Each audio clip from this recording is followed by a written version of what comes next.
No one's supposed to know it.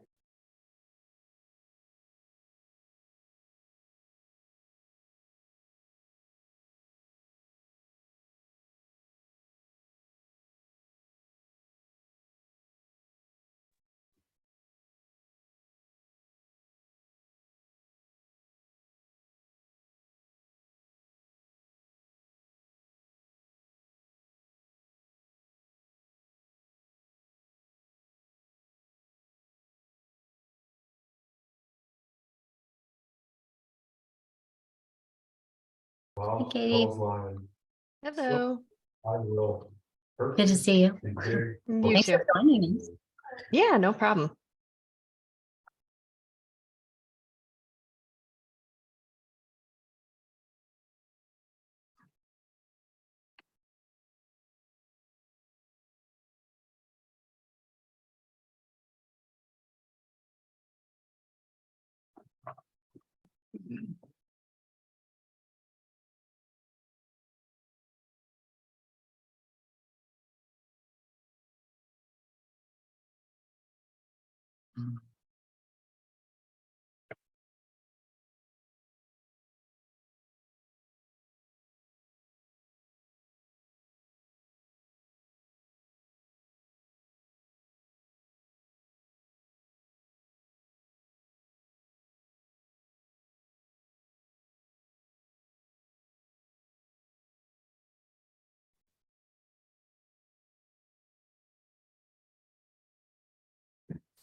All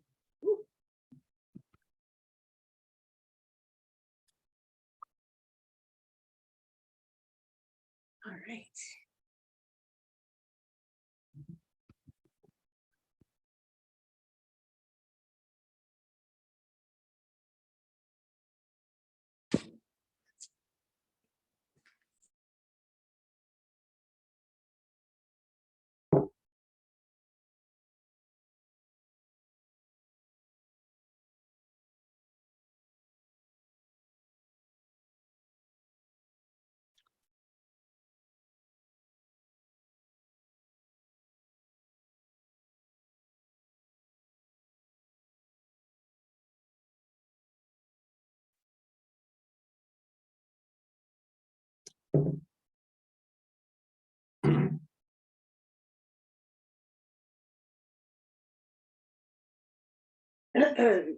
Like I've been talking all day.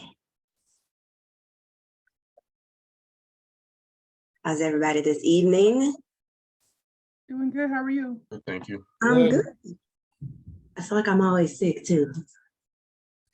This must be the highs and lows of the good St. Louis weather. Yeah, it's freezing A here. roller coaster. It is. It is. Can't complain about the warmness. No. Not even complain about the cold either, because it's kind of supposed to be cold. For those of you who are joining your first mentor meetup, thank you for joining.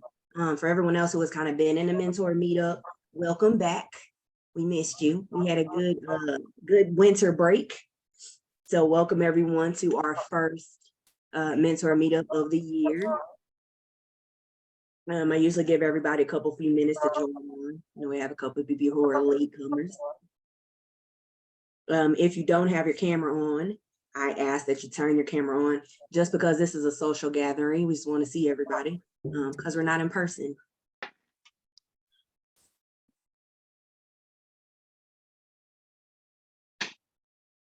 And then that way, when we start asking questions and interacting, we know who's who.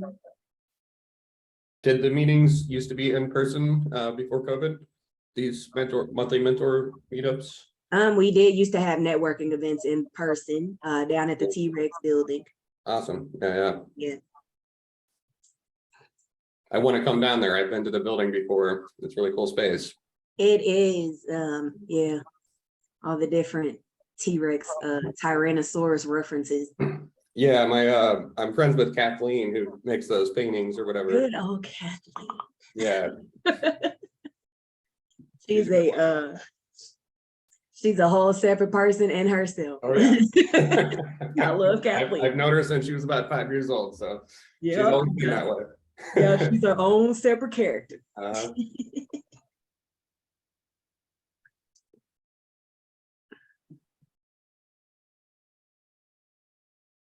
We help Tono get in.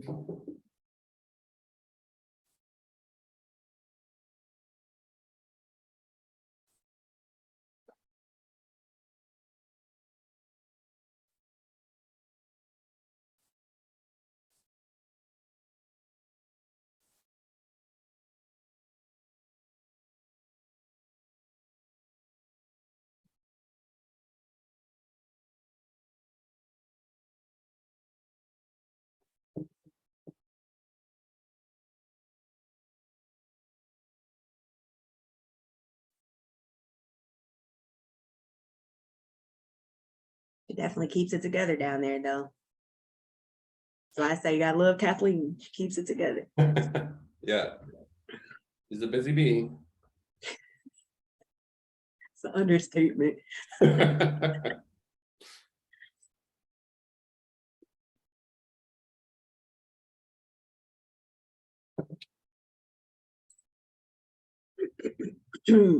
All right, I got 6:33.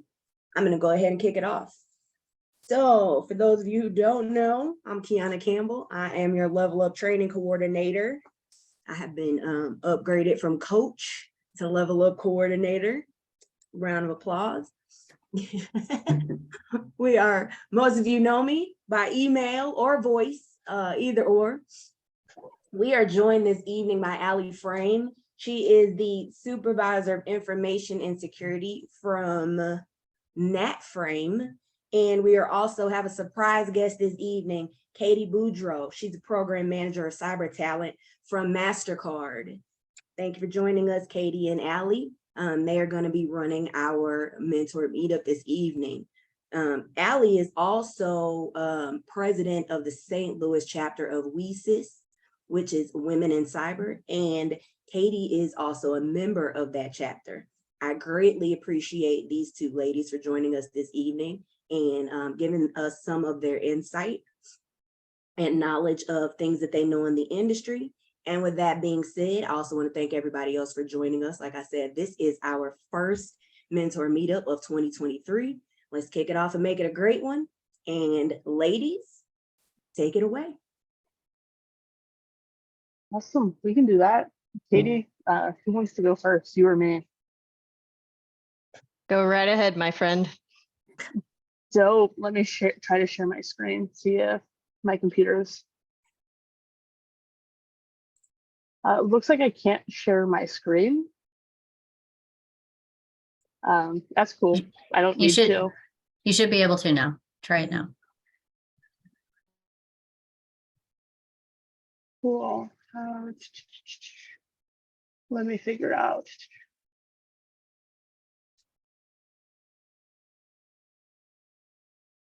You know what? Okay, this is fine.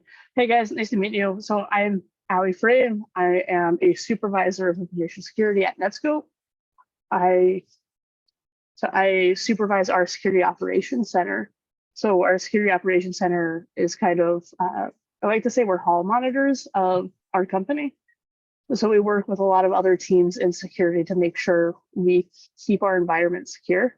So any incident that could happen at Netskope goes through us first. We're the first people to touch anything. And then we kind of delegate it out. If it's a compliance issue, we work with our compliance team. If it's a production issue, we work with our production security team. If it's a full out like incident response, we're generally the ones that call it and then bring in everyone that we need to. to start delegating out tasks, making sure we got everything's covered. So now that I got the SOC covered, I'll go into kind of how I got here. But before I do that, if anyone has any questions, please just kind of chime up. This is pretty relaxed. SOC is a Security Operations Center, is that right? Or, Yes. yeah, okay, yeah. Is it like a big room, or it's like more, everybody's working from home and, So a little bit of both. So you see that blue room right beside me, like right over there? okay, That is our physical security operations center. So I have 2 team members here in St. Louis, and then 3 in India and 1 in the Philippines. cool. So we run 24/7, 365 days of the year. So there's always someone online triaging our alerts and making sure everything is doing pretty good, or at least hopefully doing good.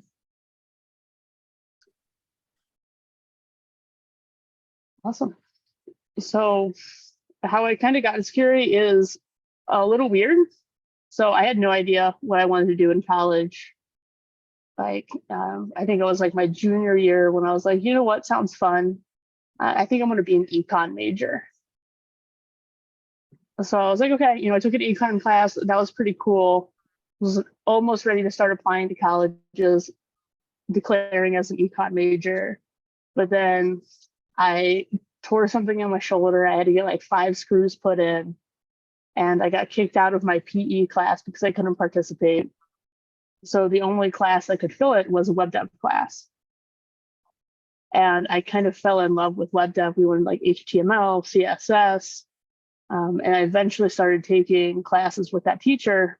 It would be like an accounting class, but he'd be like, okay, why don't you just learn Java for this assignment instead of learning how to balance a book. So he was amazing. I couldn't have done it. I don't think I'd be where I am today without him.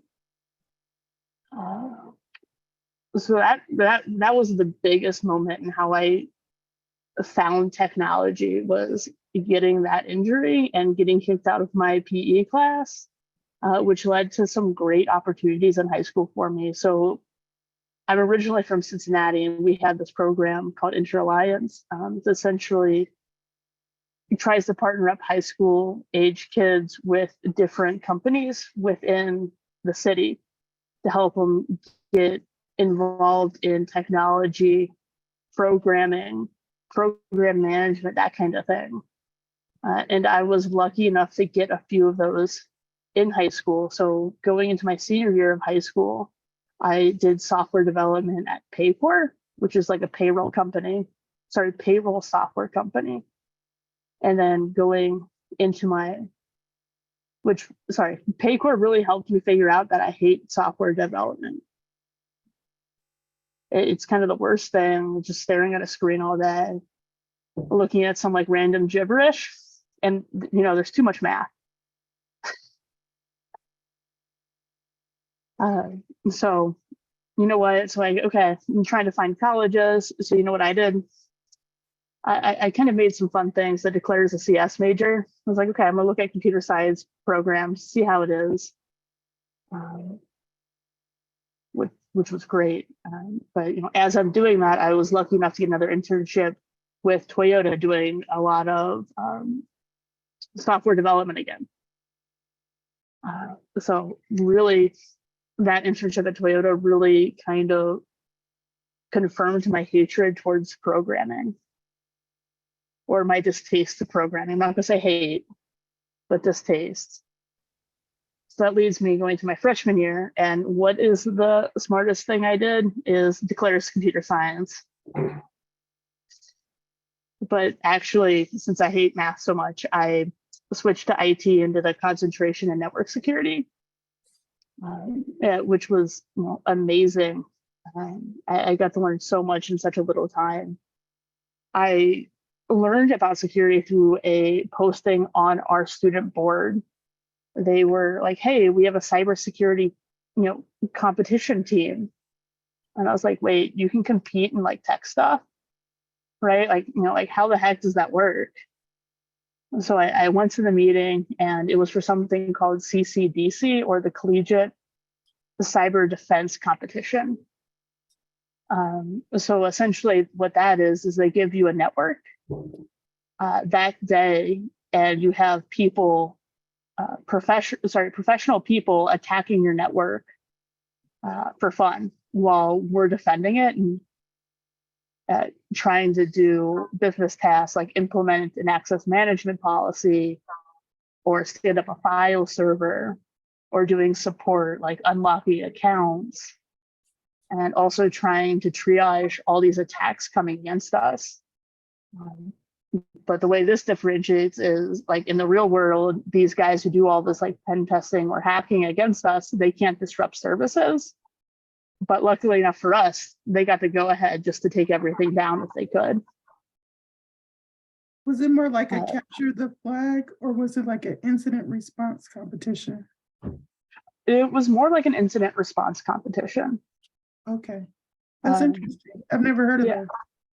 Yeah, it's really cool, but there is some like capture the flag stuff in there, right? So you have essentially like a piece of information these attackers try to get, so we stop scoring points. So we don't know where those are either. So we have to find them, make sure they're protected, all while trying to maintain essentially a small business. And there's only like 7 of us who've never seen this network. So you guys were kind of like blue team and they were red team? Yes, exactly. Cool. Yeah. But you gotta like remember, like these guys are like from Walmart or like Raytheon. Like they do this for a living, they live, breathe it, and we're just college kids who like just learned how to SSH or configure a Windows server. And those And we types of weren't- cyber defense exercises are quite popular, actually.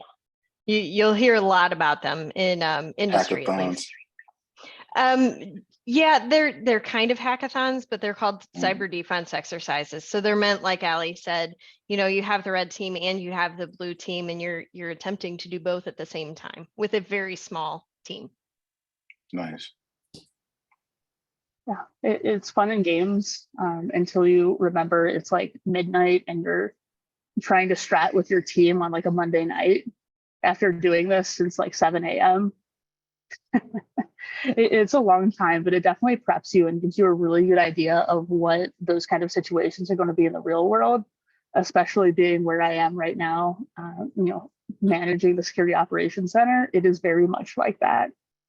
One thing can go wrong, and next thing you know, you're spending like 2 weeks of 12-hour days trying to figure things out. But moving on from that competition, essentially triggered my love of security, or my path into security. I got on the team. I almost immediately dropped my major as computer science and switched to IT with a focus in network security, which led me to meet one of my professors, Dr. Who. And he was gracious enough to let me start doing research with him, which led to me actually getting published in IEEE for doing distributed penetration testing with miniaturized computers. So I got to do a lot of cool things like that. Like research is cool and fun. It's definitely not for me. It's too much writing. But after that, like college was dope. I was lucky enough to get internships throughout with MasterCard, which is how I met Katie. I interned on and off at MasterCard for 3 summers, did other companies as well, like Great American Insurance. It's a great question. Yes and no. So early on in my professional career, the programming knowledge didn't help that much. But where we're going as a security operations center, it's helping me immensely, because one of our core pillars of our team is actually automation. So we've almost automated the entirety of our tier 1 response. So any low-level ticket isn't even touched by one of my analysts anymore. It's essentially done by some code. They take care of it, and if something triggers on it, it escalates up to us. So Is there in a that- specific language that you guys focus on or that you work with, like Python, or does it vary depending on the tool that you're using? So our platform uses Python, but there's times that you're called to learn a different language. So what I mean by that is a lot of the programming that we're doing is API calls. So you have to learn that specific tool's API format.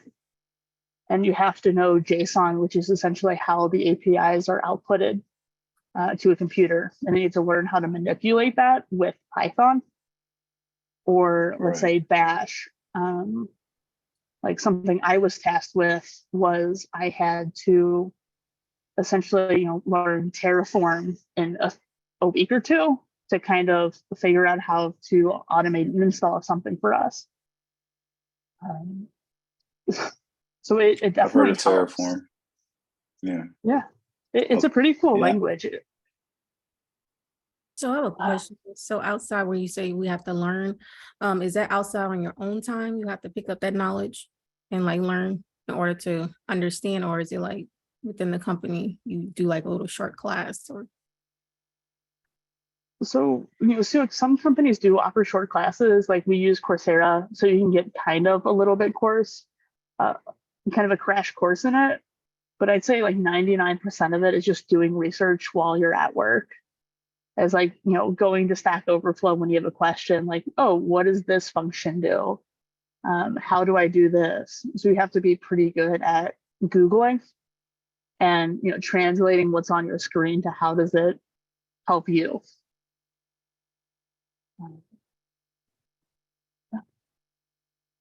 Thank So, you. yeah. So, after I graduated college, which was, December of 2018, I started a full-time job at MasterCard, which made me move to St. Louis, which is where I'm currently still at.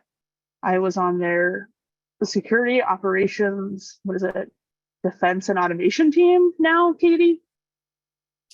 Something like that. I think it's changed again already. Well, when I started, it was the security operations architecture and design team. So we were in charge of implementing the controls for security products throughout MasterCard. So let's say they're rolling out new firewalls to all the offices at MasterCard. We were the ones making sure they were secure and, okay, is something getting blocked?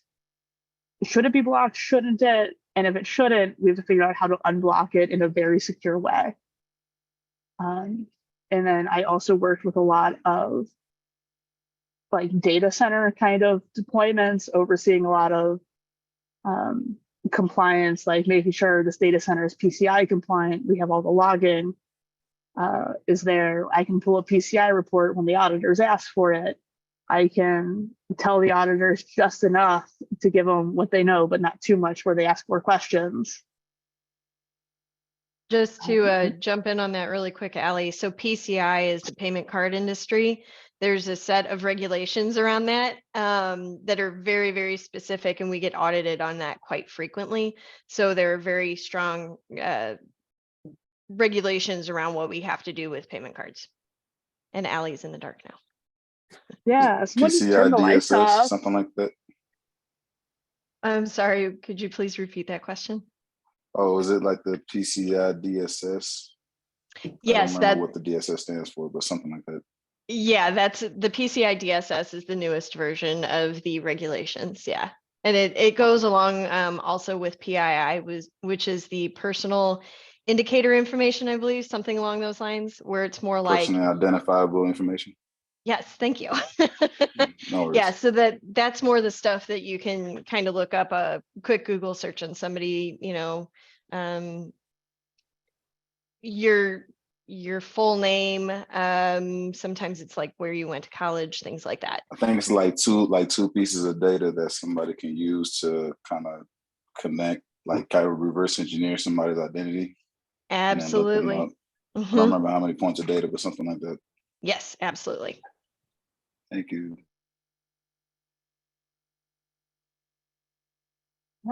Thanks for taking that over, Katie, while I try to figure out my dark situation.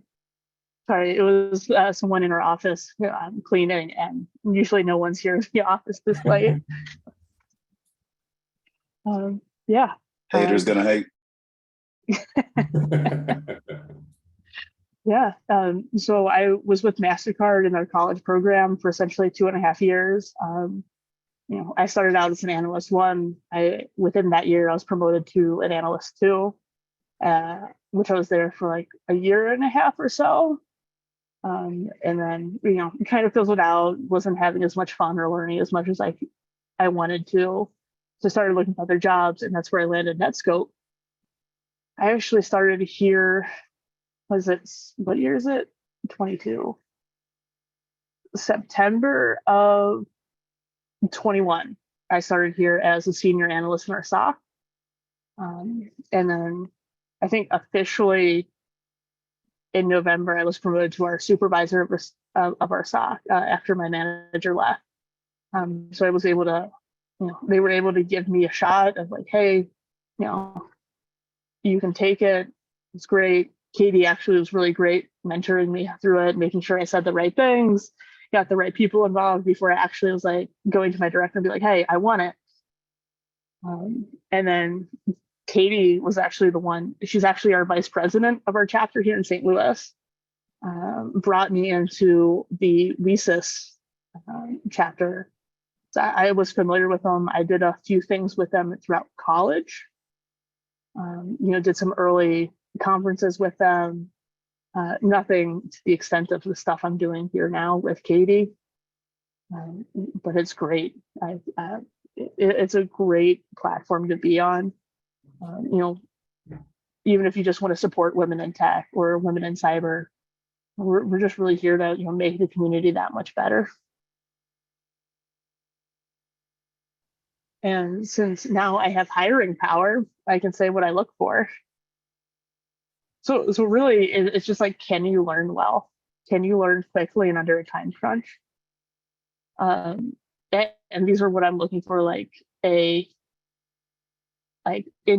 analyst 1 in the SOC, someone either coming out of college or coming out of a cyber program is, can you quickly learn? Can you Google?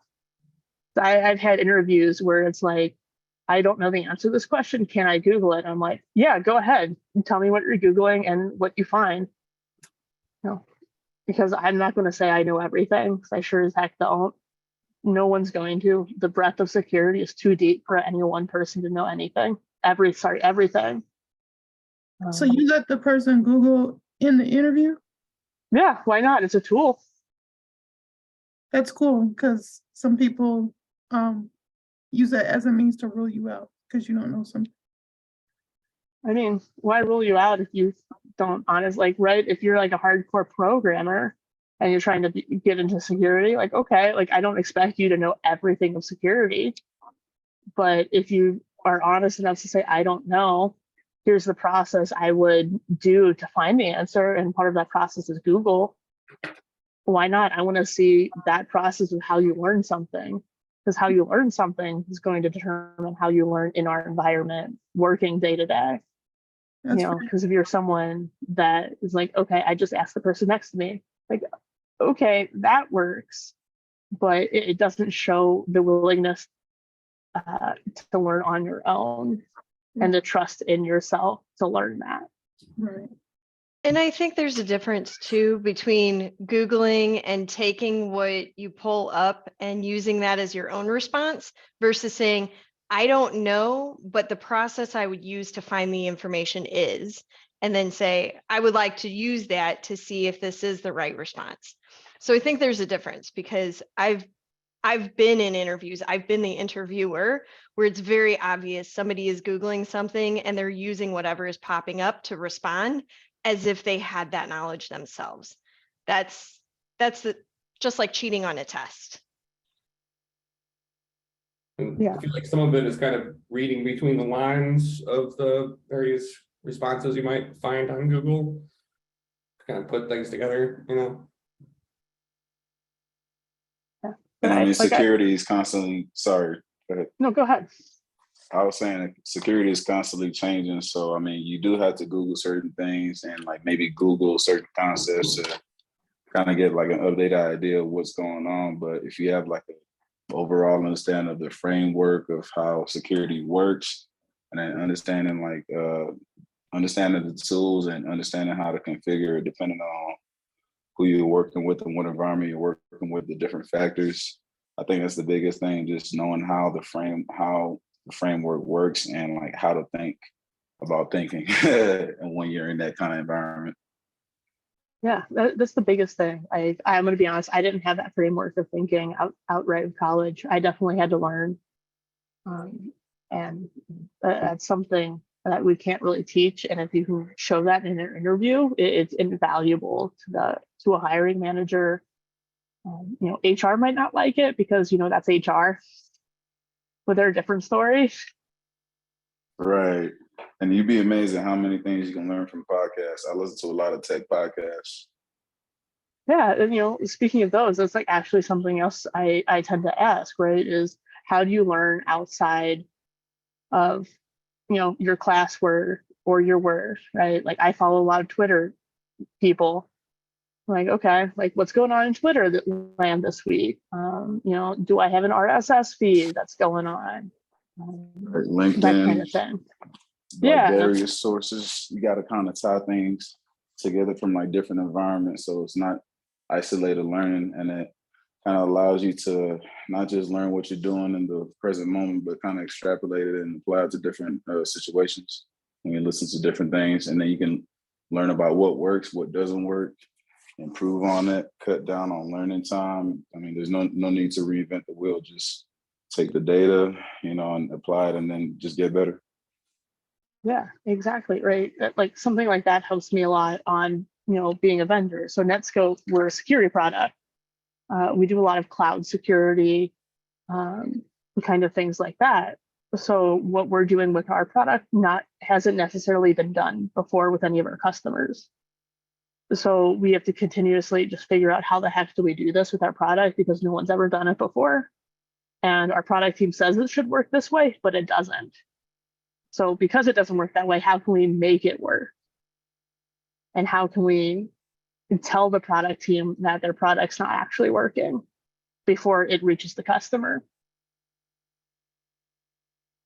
It's all about how you when you start with the design in mind and think about a lot of those different things and plan it out ahead of time. You can't figure out for every contingency, but at least have a framework for how to handle it. And I think the agile methodology, which most people use nowadays,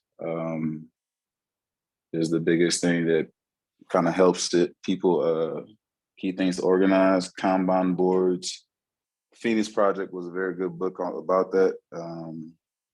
And then the DevOps handbook as well. So just things like that, kind of just talk about different methodologies that just keep everybody more organized, on the same page, and kind of focused on like the best objectives or the biggest objectives. Yeah, definitely.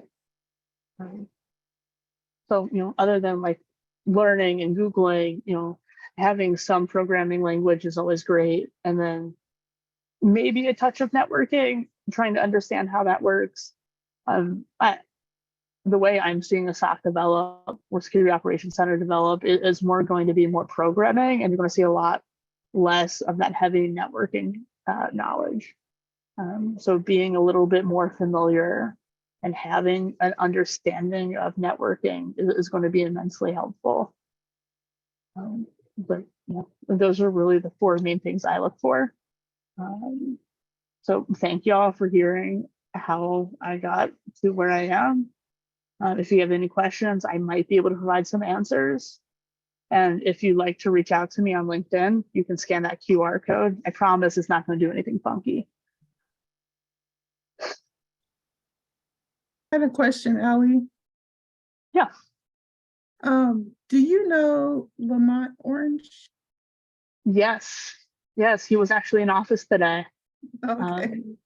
We will actually be going to India together in a few weeks. Oh, wow. That's cool. I met him through another organization, and when I was looking up your information, I'm connected with them on LinkedIn. So I was like, oh, we work at the same company. Oh yeah, he's like the head honcho on security for us. Okay. That's cool. He's a great guy. He's really good to work with. Cool. Do you get to travel pretty often? I know you have Um, offices all over the world. You said you're going to India. It's awesome. Yeah, so before COVID, it was a lot more travel. Mhm. So at MasterCard, I actually got to go to Orlando, Vegas, New York, Charlotte. Mhm. Actually, New York a few times. I actually got to talk to their board of directors within my first year there. What percentage of travel would you say? Ooh, not a lot, like probably less than 10%. Like this month's going to be February and March is going to be crazy because I have to go to India, and then 4 days later, Katie and I get to go to Denver for the Women in Cybersecurity Conference. I live in Denver. I'm in Nice. Denver. I'm in Denver. Yeah, reach out to us. Okay. What's your name on LinkedIn so I can connect to you right now? I'm having a little trouble with the QR code. It's actually Allison Frame, so ALLYSON. I need to change that. Oh, what? Yeah, I just don't go by Alice. Sorry, go ahead. What's the last name? Frame, FRAME, like a picture frame. Frame Reeves? Or just Frame? It's Just out. frame. Which programming language do you think is something you'd be most interested in? Is it just Python or anything else? Yeah, Python's a great one. It's extremely versatile. It's used in a lot of different platforms. But like, honestly, like in college, I learned Ruby. I don't know why they taught Ruby, but it's what they taught. So like I was able to transfer that into Python decently well. So it's just kind of understanding how scripting and programming work. You can really just transfer those skills to any other language because then it's just figuring out how that language works. You think that there's any value in SQL? I had Yes. found yes. No. Yeah, so it depends on like what you're doing. So some products use like Microsoft Defender, they use this language called KQL or Cousteau. It's a version of SQL. And a lot of like logging tools use a version of SQL so you can kind of query them. I started this free like boot camp thing, and it was they had one for SQL and one for Python, and I don't know anything about programming. I'm one of the folks that got a degree years back and transitioned into a new career. I didn't really know where to start, but I started with SQL because it was the first one there. Yeah, working on that, but I wanted to make sure like if there wasn't any value in it, I could just start something else. I thought SQL was more for data science. That was my understanding. Sorry, I couldn't hear you. Oh, I said I thought SQL was more for people who are getting into data science, like To analyzing query data. databases. Yeah. Yeah, but I mean, it's also it ties into a lot of different things. Sorry to just interject, but my wife, she's actually a woman in data. She uses Python a lot, Terraform, but as far as like Python and SQL, those are the two main languages that I know that she focuses on. And I mean, SQL, even though I guess it's mainly for like database, it's still very useful as far as being able to query databases because you can combine that with like Python in different kinds of ways. All right, cool, thanks. And about networking, like how much networking would you think is valuable? Like, would it be necessary for us to get like a CompTIA certification in networking? So when it comes to certs, I'm not like, they're a good thing to have because it knows so my view on certs is it shows you can take a test. It doesn't show me that you can apply the knowledge in a practical way.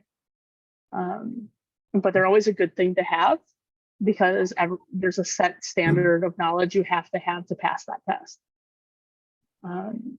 So as long as you're good with like the 7 layers of the ISO model, and you can go fairly in depth with them, like, you know, where is like routing, lay on it.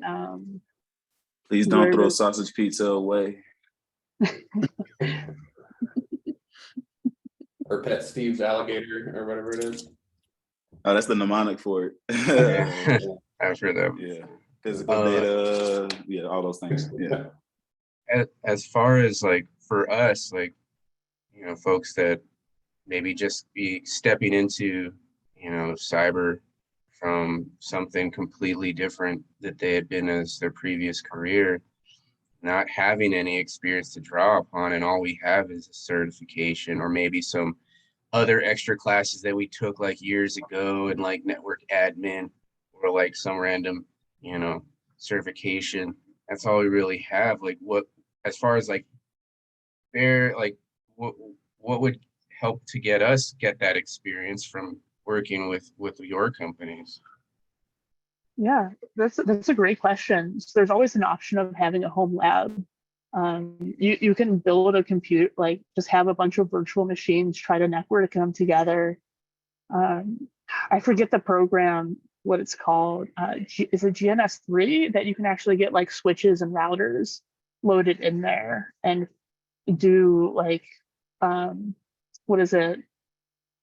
Open shortest path first routing, or a protocol called RIP.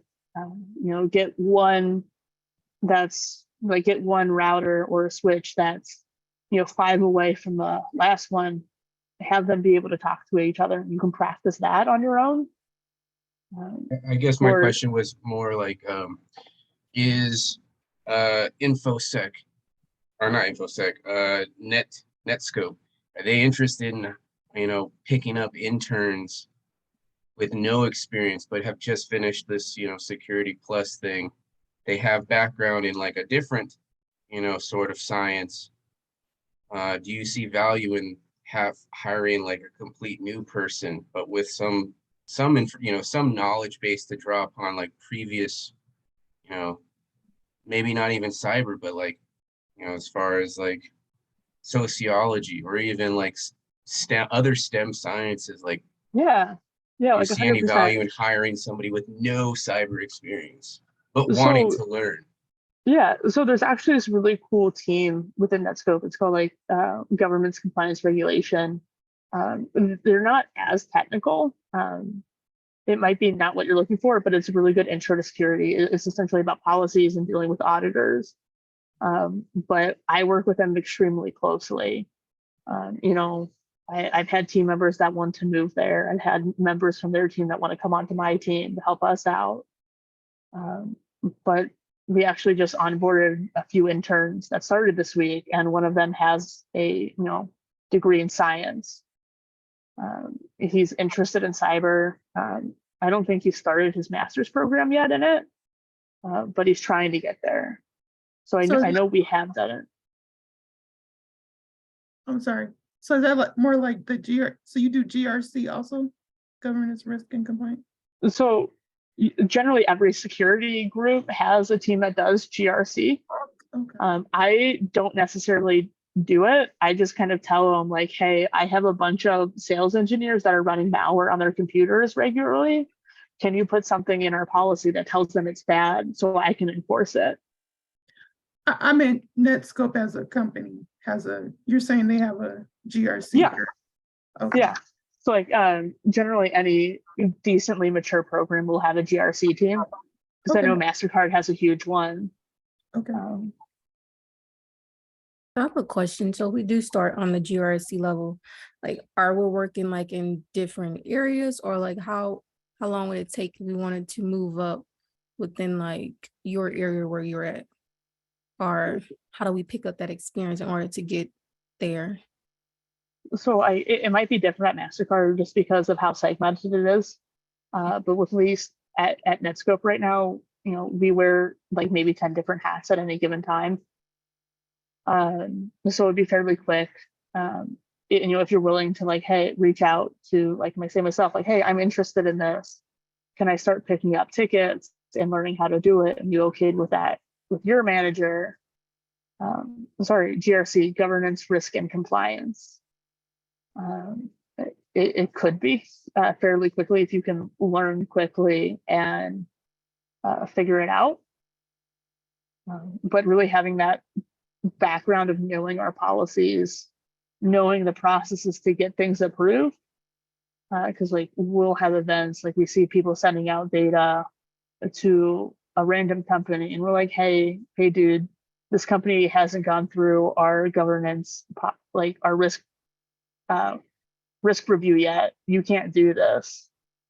And then we have to figure out the policy to show them, to tell them where it is, right? So if you come to us as a security operations center, you'd be like, oh, here's X, Y, and Z. You need to do it already. Like we don't, it's extremely helpful and valuable. I have a question. So I'm currently in a help desk analyst role. I'm also a government contractor, so I do have government clearance. Done a lot of like independent studying, just learning about security, because ultimately I do want to be in a security analyst role. I've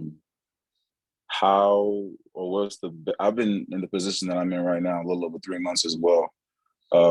If I wanted to get a position or internship or even apply with your company, and I do have experience like just the IT help desk, working with Active Directory, things of that nature. What are the chances of me landing like a cybersecurity entry role with your company? So that security clearance is actually pretty valuable in the security realm, because that means you'd probably have a little bit more access to government intel feeds. Right. I work with a lot of PI. Yeah. So, you know, I know myself, we have an intel team that we work with really closely. They give us a lot of indicators of compromise, like, okay, this threat actor is targeting companies like us in this way. So here's how it would affect us, and here's what my team should look out for when we're triaging alerts. Right. So that would be more of like a threat and vulnerability management team or intel team. I'd say like those would be your best chances.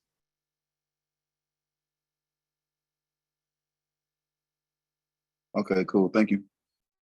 Yeah. Allie, if you could leave us with one piece of advice, what would it be? Ooh, don't be afraid to say yes and throw yourself into the fire. Some of my best outcomes have been because I've thrown myself into the fire. And sometimes it's worth figuring out you can swim. I call it no risk, no reward. That's what I call it. Right? If you never ask, the answer is always no. Mhm. Awesome. So I'll hand it over to you, Katie. Ms. Frank, I'm sorry, I have one more question. I don't know if you said it or not. Do you guys also have like remote positions, or is it just all in office? It really depends on the team, because I know when I know I've had an opening in the past and I've been told it has to be in St. Louis. So it really just depends on the team and the role and kind of HR's decision at that point. Thank you. All Most right. of most of the employees in your office, are they 4 or 2-year degree? What is their background when it comes to college? It's a great question. So I have coworkers that don't have a degree. I have coworkers that have masters. I've worked with someone with a PhD. So, it's really, do you just know what you're talking about and can you apply that to security? But I'd say on my team, it's mostly 4-year degrees.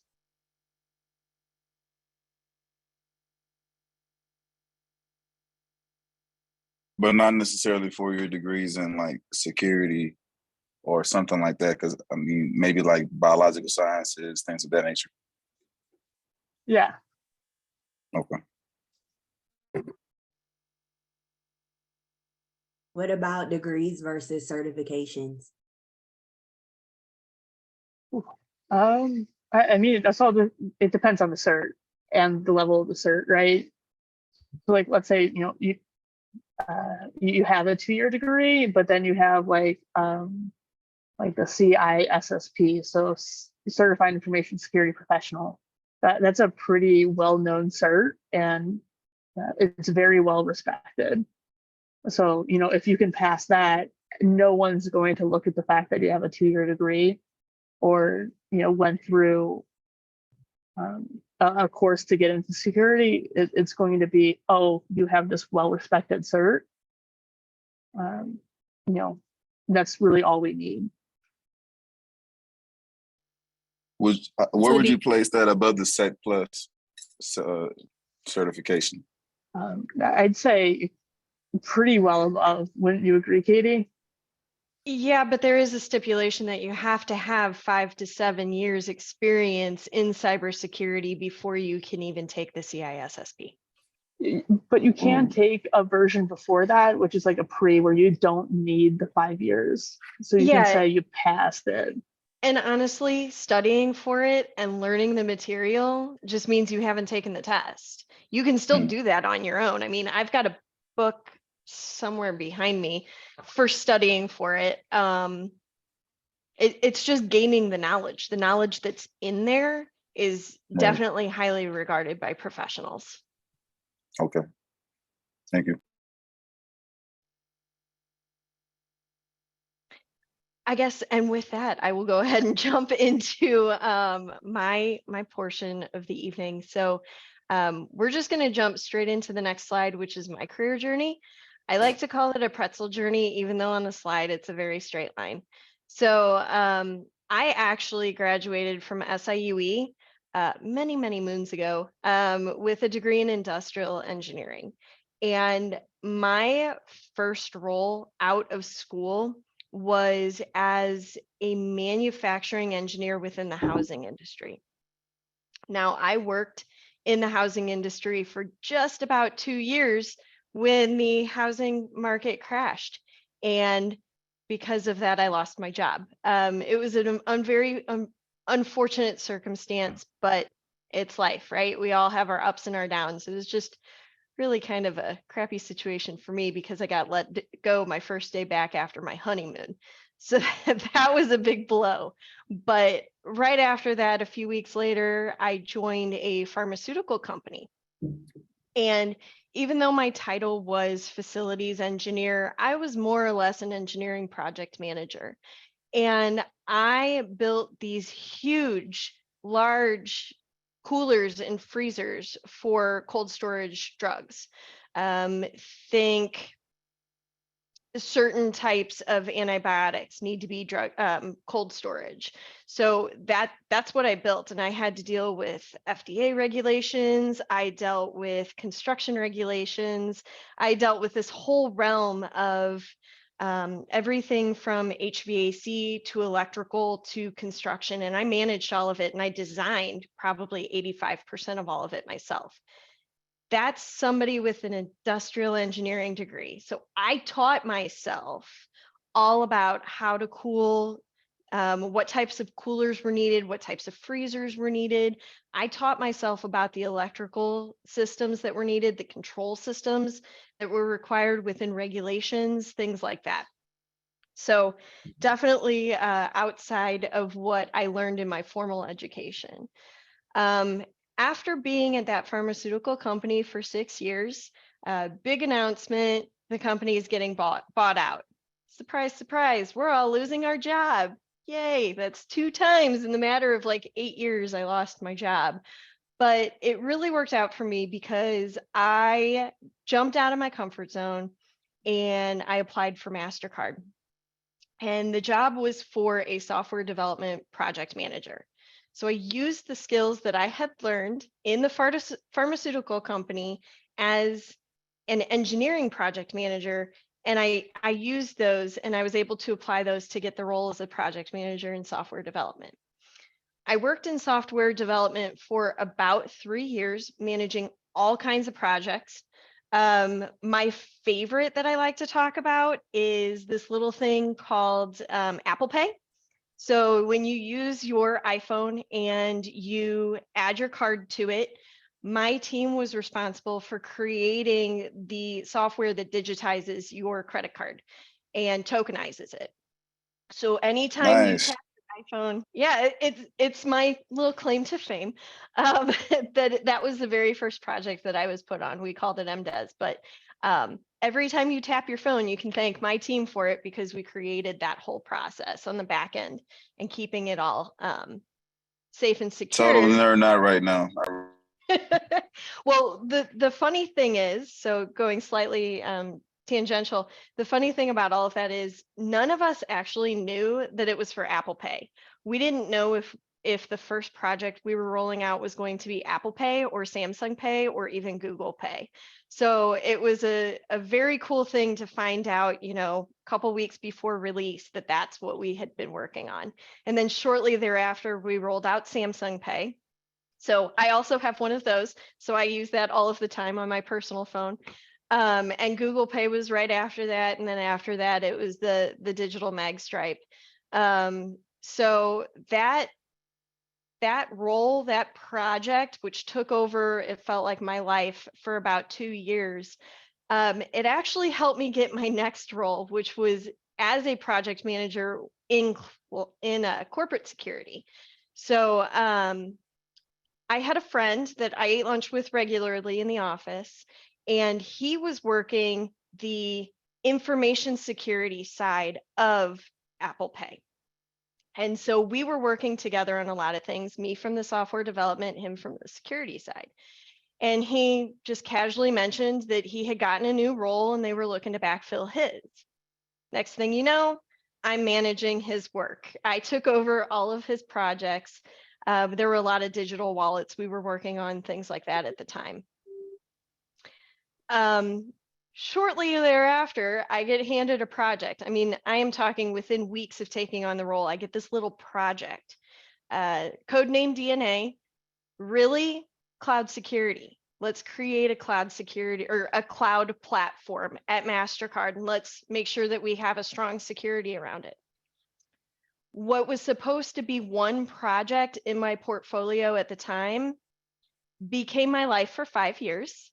I ended up starting as the project manager on the information security side of cloud to becoming the program manager for cloud security. I worked in that role for a really long time and I loved it. I loved every little bit of it. We created the platforms from the ground up. And at this point now, MasterCard has several cloud platforms, including an internal cloud platform that we utilize for our microservices. After some time, though, I decided I needed a little bit of a change, and I stepped out of my comfort zone, moved into the role of security engineer. Now, I have zero formal education in security. But what I did learn was just a lot of on-the-job sort of stuff in the cloud security world. And I was able to apply that knowledge to a role as a security engineer. It was actually on our security architecture team. One of the things I did in that role, because I wasn't comfortable with networking, a very good buddy of mine, he had been on one of our networking teams for a long time, and he was on the cloud security team with me. He and I met for 1 to 2 hours every week to go over the very basics of networking. so that I could do the very basics of my job, which was some firewall things. So he was able to talk through a lot of that with me and even go through what are bits and bytes. I mean, we literally started from the ground up. I knew nothing when I joined that team when it came to the networking. I knew how cloud security networking worked because I saw it being built, but I didn't know how our on-prem networking was. So that's one of the experiences that I have that I just think is really cool is find somebody that has the knowledge that you want and ask them if they'd be willing to teach you, because people want to share their knowledge. It's something a lot of people want to do is they want to share their knowledge and they want to help somebody else out along the way. So if you have somebody who's a good enough friend who's willing to sit with you here and there to educate you, it's huge.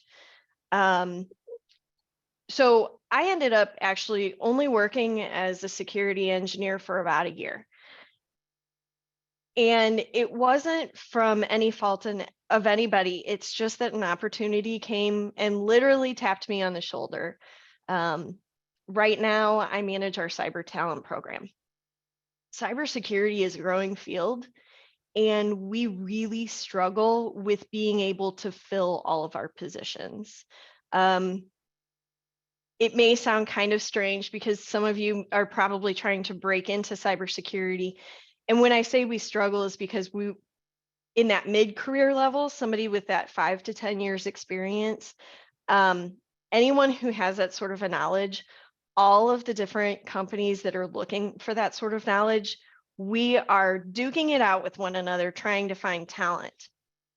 And my boss saw we had at the beginning of last year 150 open positions, and she saw a need to bring me in and refocus our energies. How can we recruit and retain talent better? What we're doing, what we've used for many, many years, decades probably, is just not working. BAU did not work for recruitment or retaining talent. We were losing people like crazy. What were we doing wrong? So I've spent the last year building up this program to focus on recruitment, filling open positions, upskilling current talent, partnerships. We have lots of partnerships that we have, so I maintain a lot of those. And then we have internal programs like our intern and then our launch program, which is what Allie mentioned that she was a part of, both of those. Our launch program is what we formerly called our new college hire program. It's essentially for people who have been in college and couple months after graduation. So if you graduate in May, you would start in August as a full-time position entry level. Or if you graduate in December, it would be in February that you would start with us.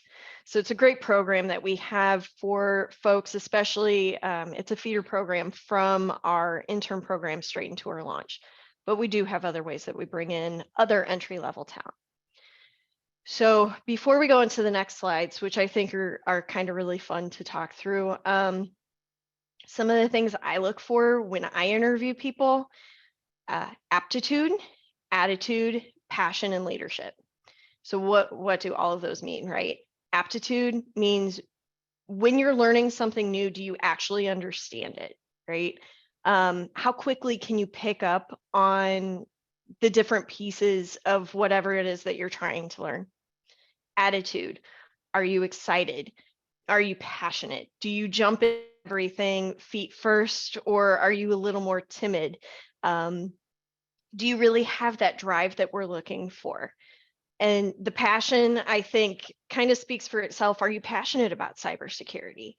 I can tell you that I have interviewed college students or even folks maybe like yourself who are working on a 6-week program or something like that to educate yourselves on their own, that they say that they're passionate, but they can't show that they're passionate. So it's one thing to say it, and it's something else to actually show it. So whether it's building that lab or finding a passion project, or in my experience, like somebody one of you said you listen to a lot of podcasts on your own. That's amazing. That shows that you're willing to give some of your own time to educate yourself and better yourself in the field. Yes, Um, ma'am. Yeah, exactly. So whether it's reading books, I know I've got a couple audiobooks that I'm going through right now, or different newsletters that you look through weekly, or whatever it is. Showing that you're passionate about the field goes a long, long way with me. And then leadership skills. So I like to hear about folks who maybe in a class or in some sort of volunteer organization, they have a leadership role. I really feel like that makes you stand out to me, because it shows that you're not afraid to jump in and take the reins on something.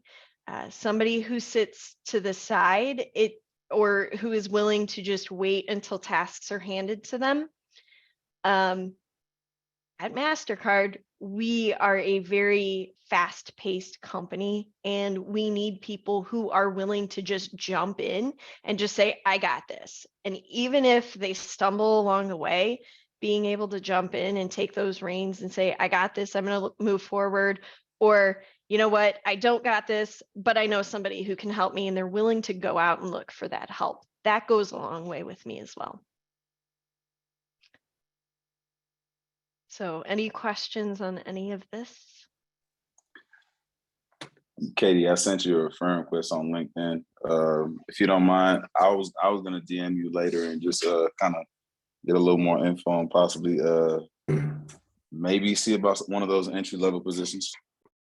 Yeah, so one of the things I can share is that this past year, as I've been growing my program, because it's so crazy for me to talk about my program, right? When it's just me. I'm the only person in the program right now.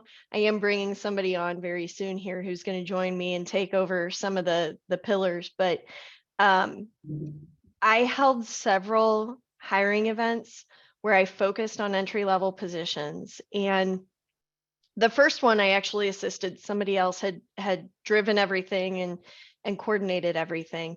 And we brought on 5 entry level. But when I looked back at the metrics of it, we had 5 positions, we brought on 5. It was amazing. But they all had 4-year degrees. They all had very similar backgrounds. And it just was not a very diverse group of candidates.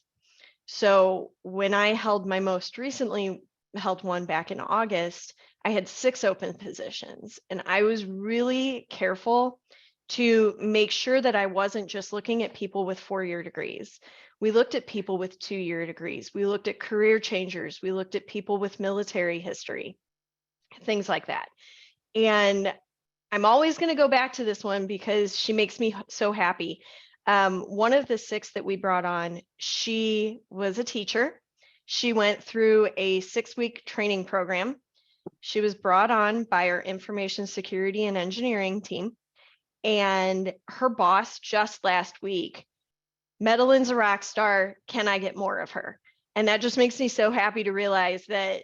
And I think my managers too are realizing we don't need people with 4-year degrees. We don't need people with masters. Yeah, it's great. There's nothing wrong with them. We have a great pool of people like that. But in order to get people with different perspectives, you have to go outside of that. So you have to go outside, whether it's looking for 2-year degrees or looking for those certification programs or those 6-week intensive programs. That's what we need to help diversify our talent so we can get those different points of view. I have a question. Yes. So that was a nice success story of a new hire. Do you have a story of a new hire who didn't succeed and why? I do. We actually just had somebody this summer. She was an intern. And I think she's a great example of someone can interview very, very well, look amazing on paper, but once they get to the role, it was more or less she could talk the talk, but she couldn't walk the walk. So she had this amazing background. She had done all of these amazing leadership things. And when it came down to it, she was so focused on what her next career step was, that she didn't actually worry about the tasks in front of her. And that it was so unfortunate because we had such high expectations of her that she was too worried about how do I get to that next step that she didn't actually complete the work she had been provided. And it was really sad to see that happen. So Sound like she was more worried about titles, my next title. yeah. So I think my biggest takeaway from that is for candidates who are coming in, for someone who's interviewing, you know, if you're in that situation and you get the role, focus on what role you're in. Because if you're a rock star in that, your management will see that and they will want to help you get to that next role. They will bring it up in conversations. But when that's all you start talking about from day one is how do I get to my next place? It sort of puts a sour taste in my mouth at this point. Got it.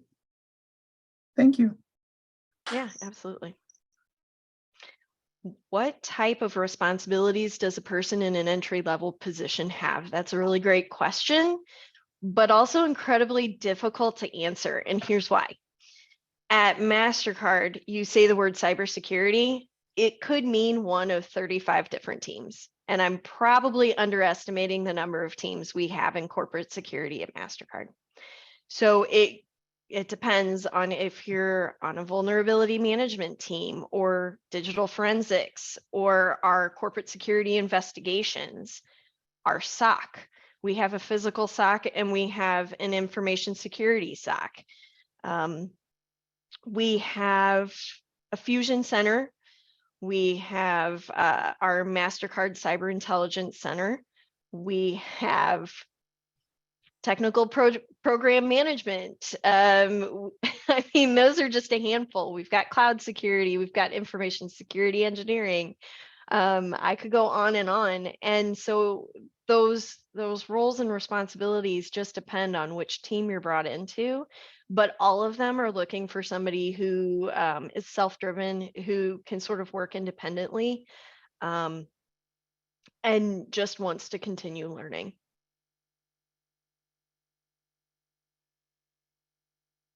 So even though we're in a group, we're kind of like independently working on our own tasks.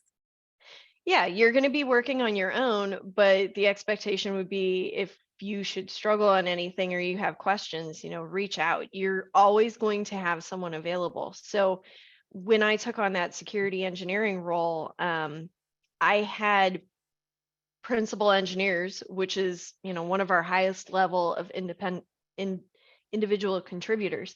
I had principal engineers that I could just ping and say, hey, I don't understand this. Can you give me 20, 30 minutes and just talk me through?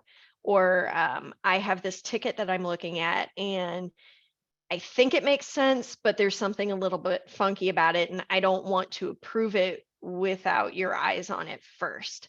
So there's the expectation that even as an entry level that you're going to take some tasks and do them on your own, but be reaching out to your manager or one of your senior peers who can assist you. And I do have another question. So when we're working on tasks, is it just like one set task or do we get like multiple tasks at once? Like, how does that go through? Yeah, each team is different. So some of them do work very agile where it's very small chunked out tasks. Others are more projects. So one of my tasks as a security engineer was to review tickets for firewall breaks. And that was, you know, we had a queue of at any given point in a day, 150 tickets to look through. Did that mean I had to look at 150 tickets? No. I made a goal for myself, especially when I first started. My goal when I first started was to review 2 a week and actually understand them end to end. You know, a couple of weeks later, it was 1 a day. A couple of weeks after that, it was, you know, 15 a week or 25 a week or 30 a week, whatever the magic number was. So that is one of those where it's like an ongoing task. You know, you need to do it, but you don't have a set number that you have to complete. Other than that, there were projects. I was given a project where I had to review the software designer's, plan for what they wanted to implement. And I had to basically say, okay, well, you've met these security requirements, but here's a chunk of security requirements you haven't met. Let's talk about remediating them. So everything's a little bit different depending on the team that you're on. So that's not really a question that I can, give you a yes or no answer on.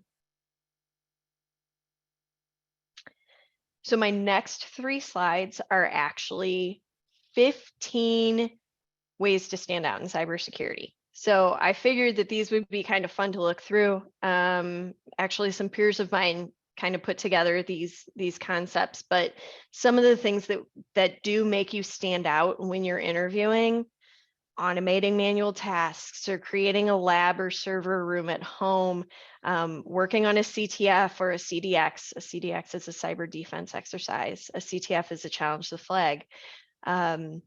Finding a vulnerability somewhere and calling it out, volunteering at a security conference, or being involved somehow at a cybersecurity conference. That makes you stand out. The next 5.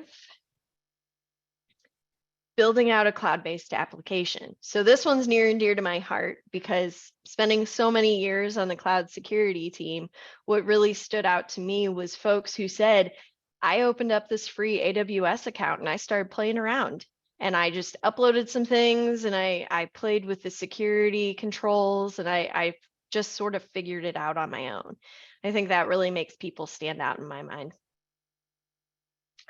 How to read a log file, using Wireshark, building a security community. So kind of like what Allie and I did with Women in Cybersecurity.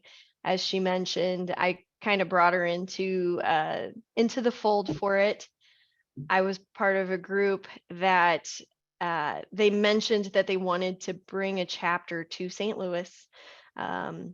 So there really are not a lot of local Midwestern chapters for women in cybersecurity. So when I heard that, I jumped on and said, yes, please get me involved. And now Allie and I meet monthly with the rest of our executive board, and we discuss the different events that we're putting together.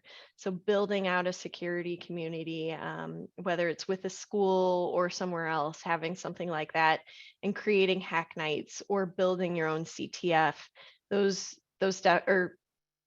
definitely stand out and make you stand out as well. Try to take things apart and put them back together. My mom hated me when I was a kid. I stole her hair dryer and I took it apart and I put it back together. It didn't work right after that, and she about killed me, but it's kind of one of those things that if you have a curious mind, you're going to want to know how things work behind the scenes. And at the time, I didn't, we had a really, really old, deep computer, the kind with the green screen, and I remember only ever playing games on it. I never knew how it worked in the background. I really personally wasn't that interested in it. I didn't care. I just wanted to play my game. But I did care about how her hair dryer worked. And why is it when you press this button that this happens? Or how does it go from low to high? What is this cool button? So taking something together and taking something apart and putting it back together, that just shows that you have a curious mind and want to know how things work. And then the last 5, using a 3D printer and printing your own materials. I don't know where it went. I've got a coaster right here that I 3D printed, and I've got a set that I put my headset on, a little stand that I created with a 3D printer. So it just goes to show that you can figure out those sorts of softwares and utilize all of that. We talked about security policy a little bit earlier with Allie. Security isn't just about penetration tests or vulnerability management or digital forensics, or no offense, Allie, it's not about the SOC either. There's so much more to it. So showing an interest in security policy, that's a great way to stand out too. One of you mentioned that you work for an IT help desk.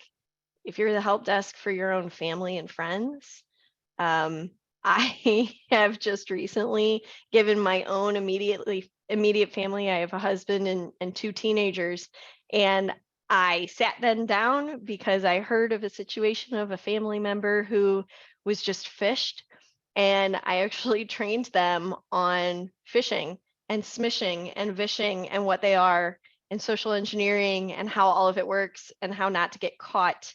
My daughters are very big into Roblox. So it's when you get the email that says that you can get, $50 of free Roblox, don't click the link. Don't be a dummy. There's something behind it. Here are other ways. I showed my husband the very basics of just hovering your mouse over the from part of an email just to see where did the email actually come from. Yes, I get it. It says Amazon, but when you hover over, if that address is nowhere near anything from Amazon, then you don't click the link. We can go back to those first 5 in a minute. Picking locks for fun. Again, that just shows how your brain works. How do you think through things about picking those locks? Because it's going to be those same concepts when you're doing a hackathon or a CTF. How do you break the pieces of the locks?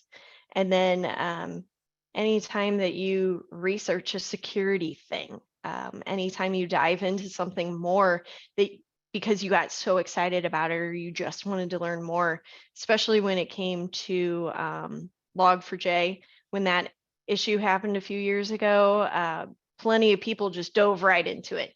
And that's what we wanted to hear. Even the Equifax breach, and we're going back many, many years at that point. That was huge too. Why did it happen? What happened?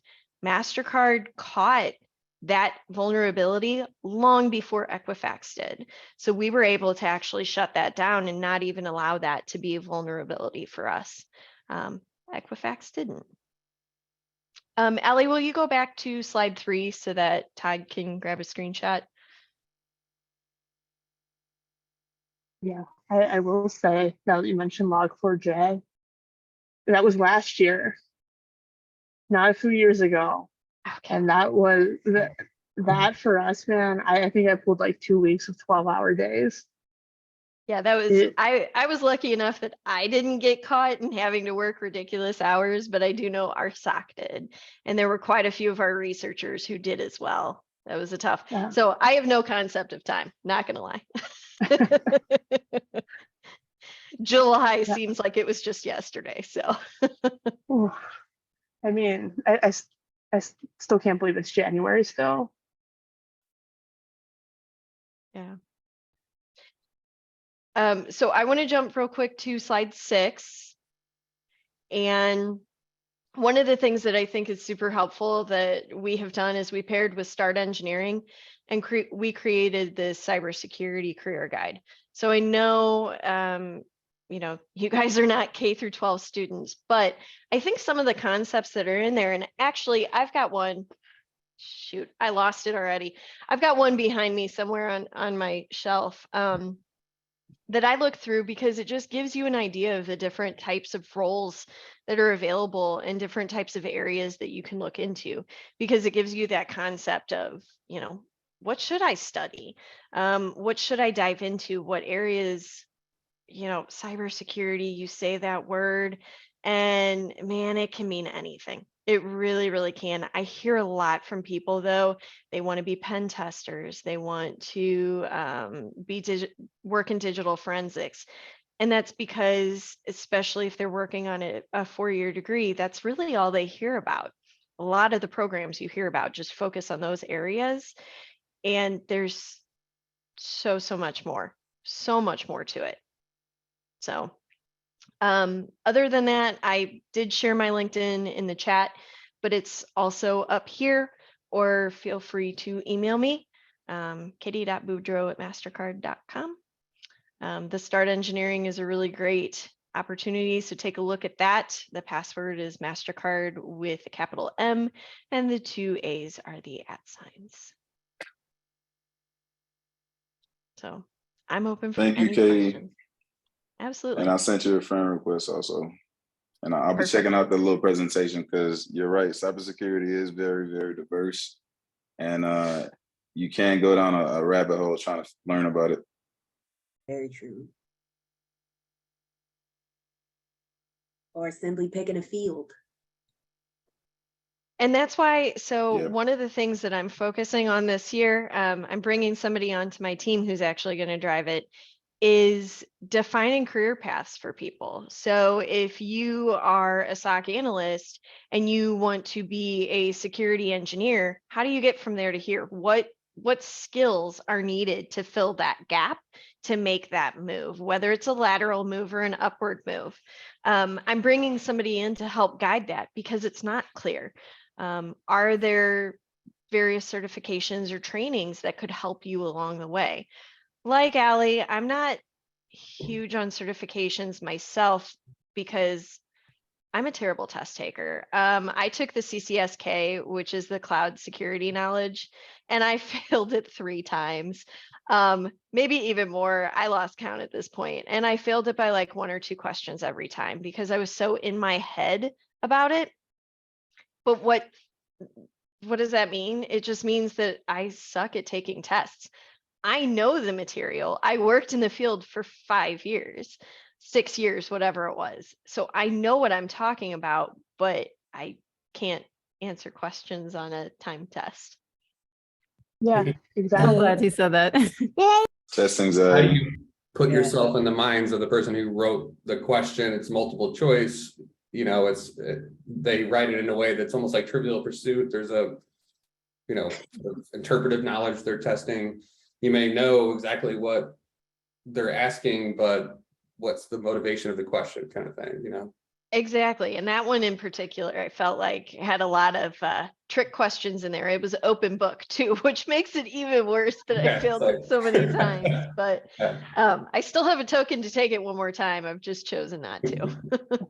And then it's which question is most likely the right answer. which is Exactly. weirdly worded. And when you Yeah, get in your exactly. head, you're like, I know that this is the answer, but you can't take that But step is back. it most likely yourself the in a- right answer though? Put yourself in the mind of the person who Exactly. wrote the question and what they were actually trying to ask, you know? But there are other great materials out there as well. I've done several LinkedIn trainings that I think just have some great information out there. There's so LinkedIn many is good. amazing, yeah, they've got some great ones. There's so many amazing books out there that you can learn from, or there are just so many great places to find information. It doesn't necessarily have to be a certification. I feel like the certification tests are kind of like, you know, the SAT or something, you know, it's like, it shows that you can do some interpretation and, you know, think independently or whatever, but it's not like the same as experience or, you know, it's kind of, you get what I'm saying? Yep. Yeah. Like, I actually took a cert test today. I needed a 70% to pass. It was open book. I got a 55. It doesn't mean anything. Love the transparency. Yeah, like, you know, even if I've been doing this for a few years, like I can't pass a cert test. What matters is I learned from it. I got into the weeds of, you know, memory injection and how to detect that, right? So I was able to up my skills, and that's the most important part, even if you don't pass the test. Thank you for that, Allie. That makes me feel better. Whenever Hey, you learn 55% of the material. You're almost Y'all there. still Like, got a test. Okay. yeah. yeah, we got a test coming up. See, so it's all right if you guys get a 55. No, it's not. Hey, that's what Ali says. Doesn't matter though, right? Ali said it, Thank you, Allie. and it has been recorded. Yes. But I do think it's fair to say though that, you know, I've seen plenty of people who have these amazing certifications listed on their resumes, and frankly, they're not up for the job. They spend all of their time studying and memorizing information that they're not actually retaining it. And that doesn't that doesn't mean anything if you don't actually remember what it is that you went out to learn. You know, people who spend years and years chasing the PMP, which is project management professional, or the CISSP, if they don't retain the material, what's the point? And I think you really can't retain it unless you're doing it every day, or like it's something on the job that you're working with every day. That's what's gonna help you retain on a job. Exactly, Mhm. exactly. And if you are taking the certification for you so that you can grow your career, that's one thing versus you're taking it for your resume, or you're taking it because somebody told you to take it. Right. I know I had been told in my previous role, take the CISSP. I fought my VP tooth and nail, and I said, listen, my personal life right now, I can't do it. It requires hours and hours every week. We had a boot camp through work, but it was in the evening hours. I just couldn't do it. My husband doesn't work a normal Monday through Friday 9 to 5 job, or at least at the time he didn't. He was working shift work, and my kids were a little bit younger at the time. So it just didn't work for me. And I had to fight him and say, listen, I love the concept of it. And I am working on learning the material, but not in this condensed form. I would have to give up 3 months of my life, and I basically have to find somebody who can play taxi to my children, or cook my meals, or just Right. keep my house up to date. Mhm. Yeah, like that's any cert. Essentially, I did that this past week, right? I had this class back in September. I had no time to take the test, so I was lucky enough to give us copies of the lectures recorded. So since Tuesday, I've been grinding out. This test was over 5 books, so every day was a new book to learn over new material. Yikes. Yeah, right. Like I couldn't have done that if I didn't have anyone to help me out with like keeping the house clean, taking out the trash, on top of doing your day-to-day work. Because you can't let anything slide. And that's the expectation most Balance. companies set. Mhm.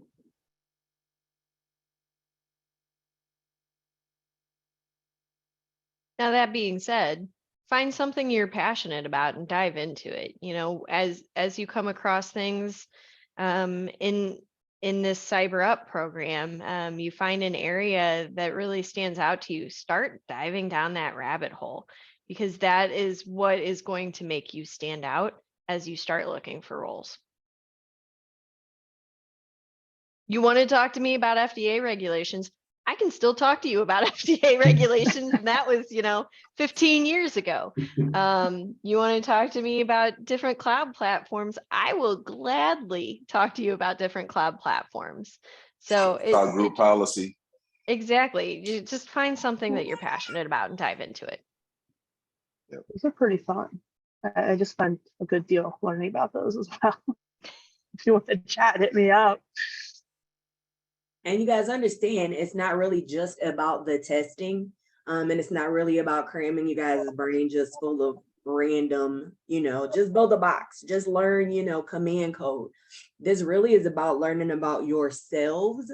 You have to learn what you know and what you like. I don't like coding. I had to learn that when I went through this program. Coding's not for me. And I'm not truly a technical person, but I had to learn that. I had to learn that I'm a manager. I like managing, but I also am interested in governance and risk. I like auditing. I like telling people what to do. That's something I had to learn about myself while going through this program. So it's not just about cramming your brain just full of info. I like red team stuff. These are things you'll learn about yourself. Or I like blue team things. Or I like purple team things. These are things that you're going to learn about yourself as you're picking up all this, extraneous info. So it's not just about learning, I got to cram for this Sec Plus test. You're actually learning about yourself and how your brain works. That's the switch that's going to flip on as you learn this info. So then you'll know what field fits you. Not everybody's a pen tester. I'm definitely not a pen tester. I don't like codes. So what that's where you're gonna learn. You're gonna learn more about yourself and how your brain works. And I think that goes to say, in your career as well, Allie found after being at MasterCard for many years, and I'm still heartbroken that she left me.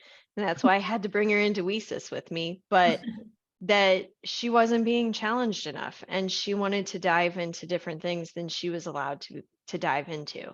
So when she found Netscope, as devastated as I was at her leaving, I pushed her towards it, and I made sure that she was taking that leap because she knew what she needed to do and she knew which areas she was interested in. As for me, it was sort of the same thing. I really thought I wanted to be a security engineer. And after a year of doing it, I realized that's not for me. I really like the big picture stuff. I don't like getting stuck down in the minutia and the details. And as a security engineer, I had to dive into the minutia and the details of each project that I was given. And that just became too repetitive for me. So the big picture program stuff is more where that's my bread and butter. Is it Yeah. kind of more analytical and problem solving versus something that might be a little bit more tedious or earlier? Allie was talking about computer science or programming, and then you got into security. And I kind of wanted to ask, like, what was it about security that differentiated from, those other things that maybe were too mathy or too, and I thought maybe it was sort of like, problem solving, coming back to the idea of Googling and sort of like reading between the lines, Honestly, it's the 0 to 60 that I like. Yeah. Programming, it's never an emergency. Yeah. That's That's there's kind of like the problem solving, yeah. yeah, right. There's always See? like I came back from my test this morning and one of my analysts is like, so I think we have a big problem and I need to wipe 3 machines. Yeah. So it's like, you can come into that, or the next day it's like, oh, all I have to do is write some documentation for this new alert. Okay, cool. But then everything can change in an instant. And that's what I kind of like. Mhm. But also to go off of Katie's like career progression. I was super technical starting out in college. Right. And I thought I wanted to stay super technical for a long time, but now I find myself kind of leaving that area and going more into the upper management route.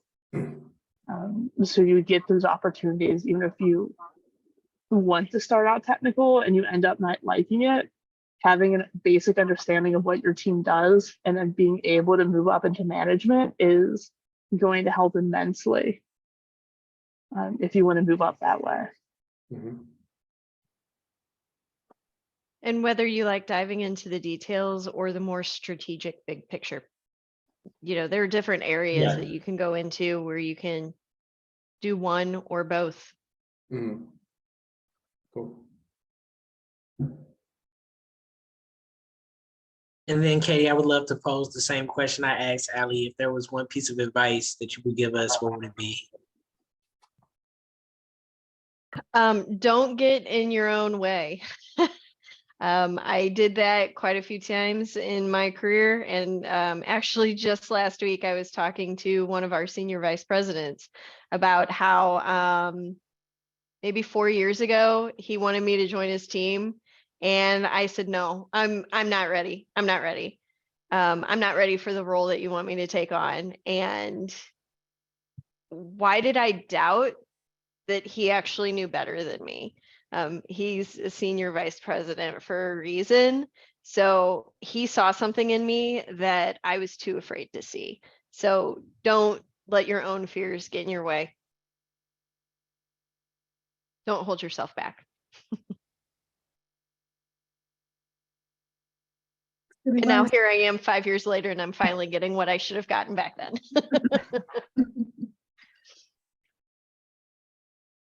Imposter syndrome slain. Mhm, mhm. Katie, I have a question. Mhm. 'Cause I do have two little ones. How does the hours go? Does the, like, if you, yeah. Yeah, so Um, MasterCard, we're quite flexible. I would say, me personally, my boss is in Purchase, New York, along with my colleague that I work mostly with. So I am online by 8 a.m. I'm offline by 4 p.m. That's just how my life situation works. Um, on former roles, I would have to get online at 5 a.m. for calls with India, or I'd have to be online till 7 p.m. for calls with Sydney, Australia. So it just depends. It's a very flexible situation that we have here. And we do, we work from home a couple days a week. I know I personally work from home 4 days a week. I go into the office once, twice if I'm really feeling generous because it's about an hour drive each direction for me. We do have some colleagues who are remote, but we typically are looking for people who can come into the office at least once a week or who lives near a tech hub.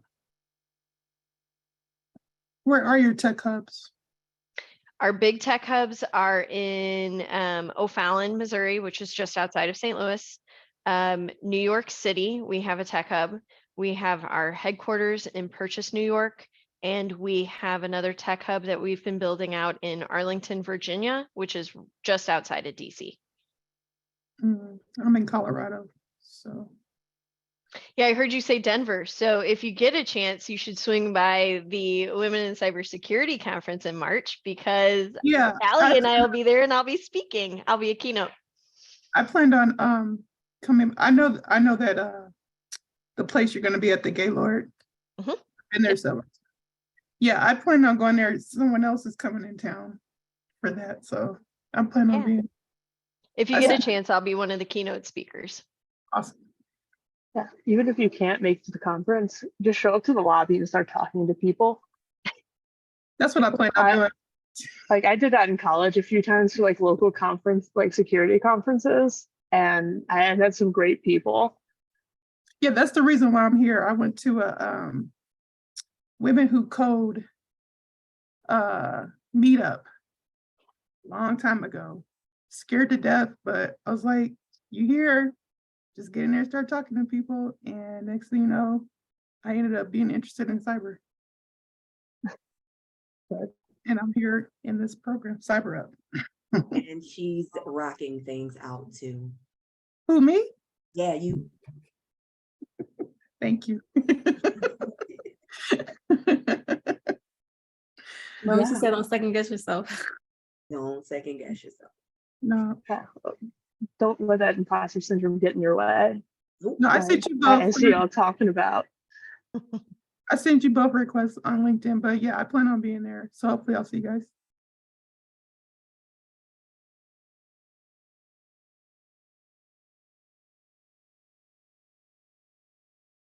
All right, anyone have any more questions, comments, concerns, suggestions?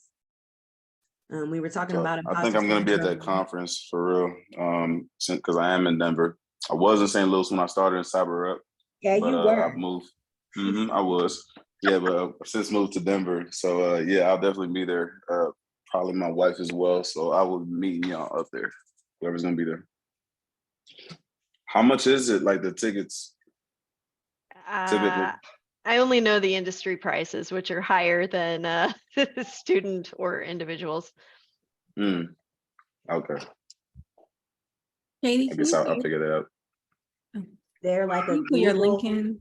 or yeah, I was about to say, you could probably Google it or look it up on LinkedIn. Yeah, the website is, I think it's just wesis.org. I don't remember off the top of my head. Allie, is that right? There you go.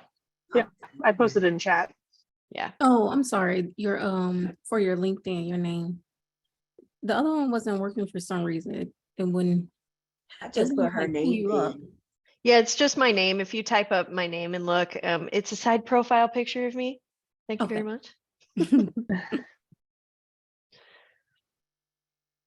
I just want to say that, first of all, I was about to skip this conference and it popped up on my phone.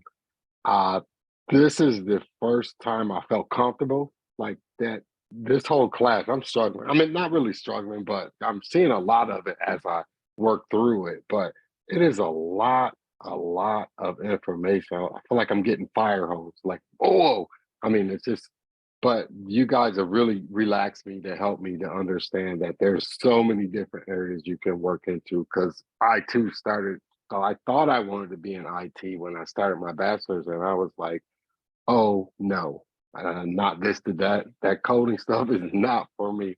But thank you guys for bringing the comfort level up because I was like, yo, every day, every Tuesday, I sit here and I'm like biting my nails and like, God, this sucks. What, what is he talking about? But I get it now. Allie and I will always keep it real. And honestly, when I when I went for my degree, I was going to be a chemical engineer. From the time I was 5th grade, I said I was going to be a chemie. My dad's a chemical engineer, so I was like, gonna follow in dad's footsteps.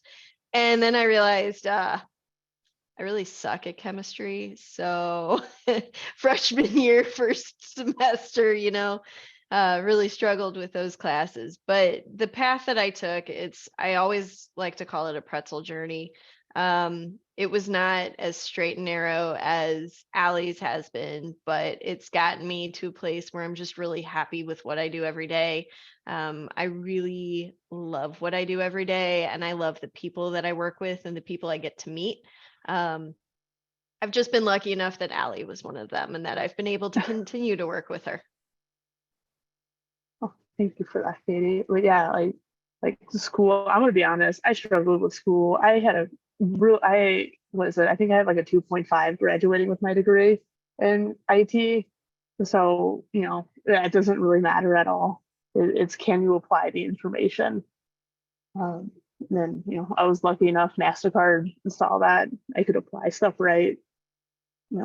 Without like anyone helping me to get where I am today is, I had no idea where I would be if like Katie didn't help me, push me to leave MasterCard or put my name in for the supervisor role. It's insane. I mean, it is a lot of information, and for a lot of us, it's a lot of new information. A lot of you, when I did interviews with you all, I don't know if I told you my journey, I could barely send an email when I started out on this journey. It was rough. My parents were like, you got to get an email address. My parents knew more than I did, and they're in their 70s. They're like, listen, kiddo, you got to get an email address. I'm like, I'm not doing any of that. So I went through this program back in 2018, and we only offered the ITF certificate. So I ended up with an ITF certification, but in just training people, learning more, developing tests, all of these things, I'm learning all of this stuff with IT, cybersecurity, and it's an amazing field. And so that's where my passion comes in. My passion comes in from learning something new every day and in helping you guys get to levels that you all want to be at. And that's important to me. So I don't think that anything is too hard to be broken down and learned. And I also think that within the different fields that there are in cyber, that anyone can learn. If I can learn it, anybody can learn it. That's real. Like, I was just interested in clothes and fashion and retail. And if I can help somebody with a remote IT issue, I think anybody can pick it up. And it is difficult at first, but I think the more you dive into it, the easier it becomes. If I can build a virtual box and learn Linux, literally, I think anyone can. But it is step by step. So do your labs, do your research. If the class isn't enough for you and you feel like this is too much too soon, let me know. I can send you an ITF link. That's the fundamentals course. Contact me, reach out. We can go through some things. We can figure out. I can send you a Professor Messer link. Join some CTFs, beginner stuff. We'll figure it out. But no, don't ever feel like it's too much. I'm uncomfortable. I'm having anxiety before class. I don't want anyone to feel that way. But you still got to test. Every month, we still test. My military class, you guys don't test, but everybody else, we still testing monthly. So I'll see you at the end of January. Appreciate you. Appreciate all y'all. Thank y'all for y'all time. The mentors that came by. Know your schedules are busy, but definitely appreciate the increased education and then like the young man said earlier, making us feel a little more at ease when it comes to like a lot of these scary topics and making things like coding a little more approachable. And then, like you said, just start somewhere and taking it bit by bit. No pun intended, but yeah, just taking taking it bit by bit. Yeah. So that's it. So that was great advice. Cool. Allie and Katie, I really appreciate you all taking the time out to come and be our first mentors for the first of 2023. This has been amazing. We do this every third Wednesday of every month. We take off usually in about July, and we take off for the holidays at the end of the year. And this is specifically what this is designed for. It's designed for all of us, for one, to get together. Because of the pandemic, we don't get to see each other as much. And we get to meet up, and that's what it's called, the mentor meetup. So we can get together, see each other, have these discussions, ask these pertinent questions, kind of knock off that imposter syndrome a little bit, and just get to pick their brains and figure out what's going on in the industry. How do we get there? How did you get there? What do we need to get hired? All of these important things, because we don't get to pick anybody's brain like we should. So just thank you, ladies, for joining us and letting us pick your brain and letting us ask those good questions. My favorite gift, you guys know, is the gift of time. And so I'm gonna give you guys back 10 to 13 minutes. If you guys don't have any questions, comments, or concerns, you all have a great evening. Katie and Allie gave us their LinkedIn addresses so we can bug them on LinkedIn. And she also gave us the mailing list for their local Wix chapter so we can fill out a form. Enjoy the rest of your evenings. I will see you all next month. I had just one Thanks, random everybody. One more question. Could you send like the meeting minutes in an email to all of us? I actually recorded this and I'll upload it Okay. on YouTube. Awesome. Thank you so much. Yeah, Cool. Appreciate you. sure. Thank you, guys. Everyone. All right. Y'all take care. Thank you. Well. Hey, Kiana, I got a quick question. Sure. So how many times can I fail this test? And I don't think I'll do that bad. Mr. Brown. I just need one. You're not gonna fail it. We are not gonna even